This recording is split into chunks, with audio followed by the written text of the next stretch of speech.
اس اجتماع میں آپ کی خدمت میں پھر یہ بات کہتا ہوں، اللہ ہمیں یہ بات سمجھنے کی توفیق عطا فرمائے۔ دو قسم کے لوگوں پہ آپ کڑی نگاہ رکھیں، ان کا بہت زیادہ خیال کریں۔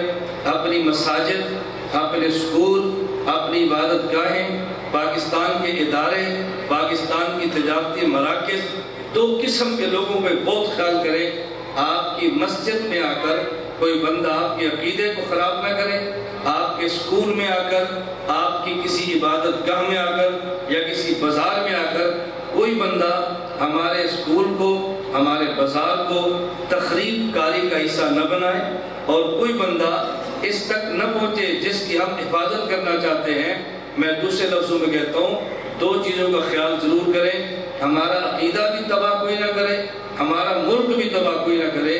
اپنی مساجد کا خیال ہم نے کرنا ہے، عبادت گاہوں کا خیال ہم نے کرنا ہے، اپنے اسکولوں کا خیال ہم نے کرنا ہے۔ آج 18 دسمبر ہے، پچھلے 16 دسمبر پشاور اسکول پہ جو حملہ کیا تھا، کون نہیں جانتا؟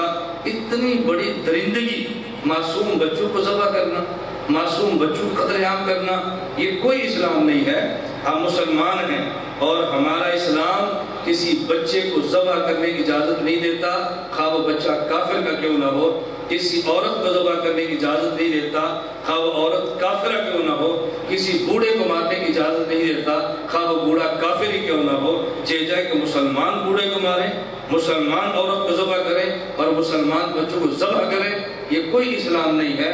ہمارے ذمے ہے، یہ صرف حکومت کا کام نہیں ہے، پولیس کا کام نہیں ہے، یہ فوج کا کام نہیں ہے، ISA کسی ایجنسی کا کام نہیں ہے، یہ میرا اور آپ سب کا فرض بنتا ہے۔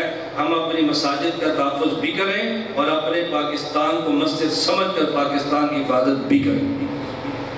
میں مذاق نہیں کر رہا، پاکستان کی حفاظت کتنی ضروری ہے۔ اللہ اس کے ساتھ وہ حشر نہ کرے جو آج شام کا ہے، جو عراق کا ہے، جو لبنان کا ہے۔ اپنی آنکھوں سے آپ دیکھ رہے ہیں۔ میں عرض کرتا ہوں، اگر یہ محفوظ ہے تو آپ کا 88 اسکول بھی محفوظ ہے، پاکستان محفوظ ہے تو ہمارا 87 مدرسہ بھی محفوظ ہے۔